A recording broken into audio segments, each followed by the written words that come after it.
ఇగో ఇక్కడ ఇంకొక వార్త ఉంది. చట్టబద్ధంగా నిధులు తెస్తున్నాం, కేంద్ర మంత్రులను కలుస్తూ సమస్యలు పరిష్కరిస్తాం, గత ప్రభుత్వం కంటే ఎక్కువ ఫండ్స్ తెచ్చాం, వివరాలన్నీ సభ ముందు పెట్టా అంటూ మండలిలో బట్టి చెప్పిండట. కేంద్రం నుంచి చట్ట ప్రకారం రావాల్సిన నిధులను తీసుకొస్తున్నామని డిప్యూటీ సీఎం బట్టి విక్రమార్క స్పష్టం చేశారు. కేంద్ర మంత్రులను కలుస్తూ రాష్ట్ర సమస్యలను పరిష్కరిస్తున్నామని తెలిపారు. గత ప్రభుత్వం కన్నా ఎక్కువ నిధులను తీసుకొచ్చామని వివరించారు అంటూ ఇగో ఎక్కువ నిధులు తీసుకొచ్చినా అని చెప్తున్నాడు కదా. సరే, నిధులు చెప్పడంతో పాటు ఈయన కథ ఏందో నేను చెప్తా, ఈయన చేస్తున్న పని ఏందో ఒకసారి చెప్తా చూడండి. ఒకసారి బట్టి విక్రమార్క నీతులు చెప్తాడు. చెప్పేటప్పుడు నీతులు చెప్పి నా అంతటోడు లేడు, నా అంత నిఖార్సైన నాయకుడు లేడని చాలా బీరాలు వలుపుతాడు కదా. ఇగో ఈయన చూడండి, ఇక్కడ తెలంగాణలో కాంట్రాక్టర్లకు, తెలంగాణలో ఇప్పటి వరకు ఉన్నటువంటి పెద్ద కాంట్రాక్టర్లకు, A1 కాంట్రాక్టర్లకు రిలీజ్ చేసినటువంటి డబ్బులు ఇక్కడ చూడండి 1200 కోట్ల రూపాయల దాకా రిలీజ్ చేసిండు. 1200 కోట్ల రూపాయలు రిలీజ్ చేసిరు. ఎవరికి? తెలంగాణలో కాంట్రాక్టర్లు. ఈ ఎవరు? పెద్ద కాంట్రాక్టర్లు. ఇలా ప్రభుత్వం అధికారంలోకి రాగానే రిలీజ్ చేసినటువంటి డబ్బులు కొంచెం సబ్జెక్ట్ టు కరెక్షన్ అటు ఇటుగా ఉండొచ్చు. అయితే ఇంట్లో ఎందుకు రిలీజ్ చేస్తారనేది చెప్తే మీరంతా కూడా షాక్ అవుతారు. అన్న వీళ్ళకు పైసలు ఎట్లా వస్తాయి, వీళ్ళు ఎట్లా దోసుకుంటారు, వీళ్ళు ఎక్కడి నుంచి వస్తాయి కమిషన్లు, ఎక్కడెక్కడి నుంచి తీసుకుంటారు అని చెప్పి కొంతమందికి అనుమానం ఉంటుంది. ఇక్కడ ఏ కాంట్రాక్టర్లు అయితే పనిచేసినరో వందలాది కోట్ల రూపాయలు అలా డబ్బులు పెట్టి ఇన్వెస్ట్మెంట్ చేసి చేసినటువంటి వర్క్స్ కి సంబంధించి వీళ్ళు రిలీజ్ చేసినటువంటి డబ్బులు ఇవి. దీంట్లో డైరెక్ట్ గా 12% కమిషన్, 12% కమిషన్ చూసుకోండి. అంటే దగ్గర దగ్గర 100 కోట్లకు పైగా, దగ్గర దగ్గర 100 కోట్లకు పైగా, 120 కోట్లు వేసుకోరు. 120 కోట్లు ఎవరి జేబులకు పోయినాయి తెలుసా? డైరెక్ట్ గా బట్టి విక్రమార్క జేబులకు పోయినాయట. ఇక్కడ 12% కమిషన్ ఎవరిచ్చిండ్రు? డైరెక్ట్ గా కాంట్రాక్టర్లు తీసుకుపోయి బట్టి విక్రమార్క భార్య నందిని టోకెన్లు ఇస్తే తప్ప బిల్లులు రిలీజ్ చేయలేదట. సో ఆమె అప్రూవల్ చెప్తే తప్ప, ఓకే అంటే తప్ప వాళ్ళకు బిల్లులు ఇవ్వలేని పరిస్థితి, ఆమెకు అప్పచెప్తే తప్ప ఇలా వాళ్ళకి డబ్బులు రాలేదు. సో ఇవి రిలీజ్ చేయడానికి కారణం ఏంటిదంటే ఈ కమిషన్ కోసం రిలీజ్ చేసిండ్రు. చేయడానికి కారణం ఇది. వాళ్ళకి డబ్బులు ఇట్లా తీసుకోవడానికి కాంట్రాక్టర్లు మూసుకొని అన్ని కింద మీద అన్ని మూసుకొని సప్పుడేక తీసుకుపోయి పైసలు ఇచ్చి ఇవన్నీ కూడా బిల్లుల్ని తెచ్చుకునే పరిస్థితికి వచ్చేసారు. ఇక్కడ నేను అడుగుతా ఉన్నా, మరి ఎందుకో బుడ్డ కాంట్రాక్టర్లకు ఇయ్యవు? చిన్న కాంట్రాక్టర్లు గ్రామాలల్లో సర్పంచులు, ఎంపీటీసీలు వాళ్ళంతా అలాగే వస్తారు. దాంతోపాటు కొంతమంది కాంట్రాక్టర్లు ఉంటారు. వాళ్ళు చిన్న చిన్న మోర్లు కట్టి ఉంటారు, రోడ్లు వేసి ఉంటారు, అక్కడక్కడ కలవట్లు కట్టి ఉంటారు. ఈ అన్నిటికీ కూడా బిల్లులు రావాలి. వీళ్ళకు 1,00,000 నుంచి 10 లక్షల లోపు ఉంటారు. వీళ్ళు అమౌంట్స్ 1,00,000 నుంచి 10 లక్షల లోపు బిల్లులు రావాల్సినటువంటి చిన్న కాంట్రాక్టర్లు ఉంటారు కదా.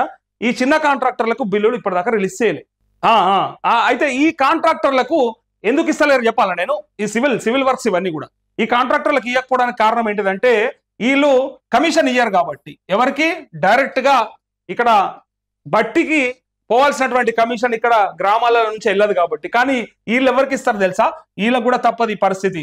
ఇక్కడ ఉన్నటువంటి ప్రభుత్వ ఉద్యోగస్తులకి, ఇంజనీర్లకి ముట్ట చెప్పుకోవాల్సి ఉంటుంది. వీళ్ళు కూడా 12% ఖచ్చితంగా అప్పచెప్పాల్సి ఉంటుంది.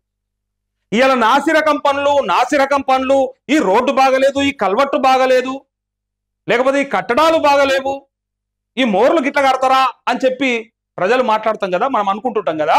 ఏడ సావమంటావు మరి కాంట్రాక్టర్లని? వీడు బిల్లులు ఇచ్చి సావాడు, ఇస్తే కనుక ఆ పేమెంట్లకు కమిషన్లు తీసుకుంటాడు.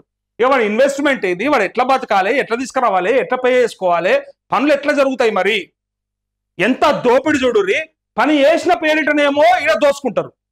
పని చేయించినాం కాబట్టి ఇన్ని కోట్లు అయినాయి అని చెప్పి వీళ్ళు కూడా ఎట్లాగూ పని చేస్తున్నారు కాబట్టి వాటికి అప్రూవల్స్ రావాలంటే ఈ దొంగలు దోపిడీ చేస్తారు. ఆ ఏఈలో డిఈలో ఉంటారు కదా ఇంజనీర్లు, ఆ మొత్తం ఆ వ్యవస్థ అంతా లోపభూయిష్టమే. పక్కా చెప్తా ఉన్నా నేను, ఇది పక్కా సమాచారంతో చెప్తున్నా, ఉట్టిగా చెప్తలే నేను. కాంట్రాక్టర్లతో మాట్లాడిన తర్వాత చెప్తా ఉన్నా, వాళ్ళు చెప్పిన ఇన్ఫర్మేషన్ చెప్తున్నా. ఇలా ఈ చిన్న కాంట్రాక్టర్లకు ఇవ్వకపోవడానికి కారణం ఏంటిదంటే వాళ్ళ కమిషన్ వీళ్ళకి ముట్టదు కాబట్టి. ఇది ఇండైరెక్ట్ కమిషన్ కింద పోతుంది, డైరెక్ట్ కమిషన్ రాదు కాబట్టి వీళ్ళకి ఇస్తలేరు. వీళ్ళు ఇక్కడ కూడా ఇచ్చుకుంటారు. వీళ్ళు ఇక్కడ 12% ఇక్కడ డైరెక్ట్ గా మంత్రి భార్యకే ముట్ట చెప్తా ఉన్నప్పుడు ఇక సిగ్గనిపించాలి. టోకెన్లు ఇస్తారట, టోకెన్ సిస్టమ్ అట. టోకెన్ ఇస్తే తప్ప వాళ్ళకి బిల్లులు అప్రూవ్ చేయరట, పంపించారట, క్లియర్ చేయరట. సో ఇక్కడ 12% అయితే ఇక్కడ మళ్ళీ వీళ్ళు కూడా దీనికి కూడా యావరేజ్గా 10 to 12% వీళ్ళకు కూడా వీళ్ళు పే చేసుకుంటూ ఉంటారు. అంటే 24% వాళ్ళకి అప్ప చెప్తే తప్ప వాళ్ళకు బిల్లులు రావంటే ఎట్లా చేస్తారు మరి పనులు? ఎట్లా ఉంటాయి మరి ఆ పనులు? ఏడ్చినట్టే ఉంటాయి, అవి ఏడ్చినట్టే ఉంటాయి. ఇక పని చేసినామని వీడు, పని చేయించినామని వాడు దోసుకుంటుంటే ఆగమయ్యేది ప్రజల నడుమిట్లా. పోని ఇక్కడ మరి ఈ కాంట్రాక్టర్లకి ఎందుకు రిలీజ్ చేయాలి బిల్లులు? ఎందుకు వీళ్ళేం చేయలేదు పనులు? ఆత్మహత్యలు చేసుకుంటుర్రు, సస్తుర్రు బిల్లులు రాక. ఎంతో మంది సర్పంచ్లను చూసినాము, ఎంపీడీసీలను చూసినాము, గ్రామాల కాంట్రాక్టర్లను చూసినాము. బిల్లులు రాక ఆత్మహత్య, బిల్లులు రాక పెట్రోల్ పోసుకున్నాడు, బిల్లులు రాక పురుగు మందు తాగిండని వార్తలు వస్తే మనం చూస్తలేమా? మరి వాళ్ళని ఎందుకు గోసపుచ్చుకుంటున్నారు? డైరెక్ట్ గా కమిషన్లు వస్తాయని ఇంత పెద్ద బిల్ ఏమో రిలీజ్ చేస్తారు పెద్ద కాంట్రాక్టర్లకి. మరి చిన్న చిన్నోళ్ళని ఎవడు కాపాడాలి ఈ రాష్ట్రంలో? గత ప్రభుత్వంలో చేసిన పనులు అయితే వాళ్ళకి బిల్లులు ఇయ్యద్దా? టిఆర్ఎస్ పరిపాలన చేసిన బిల్లులు ఇవన్నీ కూడా పనులు. మరి ఆ పనులకైతే బిల్లులు పే చేయాలి కదా, ఇవెట్లా పే చేసిరు మరి? ఒకవేళ గత ప్రభుత్వంలో అయినాయి, నాసిరకమైనవి, అదైనా ఇదైనా అంటే మీ కమిషన్లు వచ్చేటేమో జల్దీష్ పెట్టుకున్నారు, ఏవి రావు కాబట్టి, అంటే కింది స్థాయిలో వెళ్ళిపోతాయి కాబట్టి అది చిన్న చిన్న కాంట్రాక్టర్లే కదా గాలితోనే ఏందని చెప్పి ఆయనకు బిల్లులు కూడా రిలీజ్ చేయకుండా వాళ్ళకు పైసలు రాకుండా ఇలా గోసపుచ్చుకుంటారు. ఆగమైతురు గ్రామాలలో, పనులు చేసి బాధపడుతున్నారు, ఏడుస్తున్నారు. అరే ఏంది గతి, ఏంది పరిస్థితి? ప్రభుత్వానికే కదా మేము చేసింది, అరే ప్రజలకు అక్కడికొచ్చే పనులే కదా చేయించింది, అయినప్పటికీ కూడా ఆ ప్రొసీడింగ్ లేవి, ఆ బిల్లులు ఏవి, అటు క్లియరెన్స్ లేవి, పైసలేవి అని చెప్పి చాలా మంది కాంట్రాక్టర్లు బాధపడతా ఉన్నారు. సో చిన్న కాంట్రాక్టర్లని బాధ పెట్టకుండా ఇమీడియట్ గా మరి ఈ డబ్బులు ఎట్లయితే వచ్చినాయో మరి ఈ డబ్బులు ఎందుకు రావని నేను అడుగుతా ఉన్నా. కమిషన్లు ఇచ్చేటోనికి ఒక లెక్క, ఇయ్యనోనికి ఒక లెక్కనా? మరి వీళ్ళని ఎట్లా బతికిస్తారు? మరి భవిష్యత్తులో వాళ్ళని చేసుకొని ఇస్తారా, చేసుకొని ఇయ్యరా? ఇది మాట్లాడాలి. అండ్ మంత్రి గారి భార్య చేతుల మీదుగానే ఇదంతా నడుస్తా ఉన్నదని ఇంత క్లారిటీగా చెప్పినాక కూడా మరి ముఖ్యమంత్రి ఏం చేస్తాడో, మరి ఏం ఆలోచిస్తాడో ఒకసారి చూడాలి. బట్టి గురించి చెప్తా ఉన్నా, బట్టి మస్తు నీతులు చెప్తాడు, నా అంత రోడ్డు లేడు, నా అంత మొగోడు లేడు అని. ఇగో ఇది నీ మగతనం, ఇది నీ కథ. సిగ్గుపోతుంది చెప్పుకుంటే. దోపిడీ అనేది గట్ల జరుగుతుంది అన్నట్టు. పనులు చేపించి పైసలు దొబ్బుడు అంటారు దాన్ని. అది ఎవరి మీదో కాదు, కాంట్రాక్టర్ల మీదకి వెళ్ళి దొబ్బుడు. అది పక్కా కాంట్రాక్టర్లే చెప్పినటువంటి విషయము. ఇది నేను ఆరోపిస్తున్న విషయం కాదు, నేను కళ్ళతో చూసింది కాదు. కానీ కాంట్రాక్టర్లు మాకు చెవులే చెప్పిన ముచ్చట. పని చేసిన కాంట్రాక్టర్లు, కష్టపడ్డోళ్ళు, పైసలు పెట్టినోళ్ళు, మరి వాళ్ళు బాధపడితే వాళ్ళ బాధ చెప్పన్నా లేదా నేను? ఇగో ఇక్కడ నేడు రైతు భరోసాపై చర్చ, 4 బిల్లులకు ఆమోదం తెలిపే ఛాన్స్ అంటూ ఇలా రైతు భరోసాకు సంబంధించి చర్చ ఉన్నది. ఇంకొక గంట సేపట్ల అసెంబ్లీలో ఇదే లొల్లినబడుతుంది. ఇక మనకు రైతు భరోసా, రైతు భరోసా, రైతు భరోసా.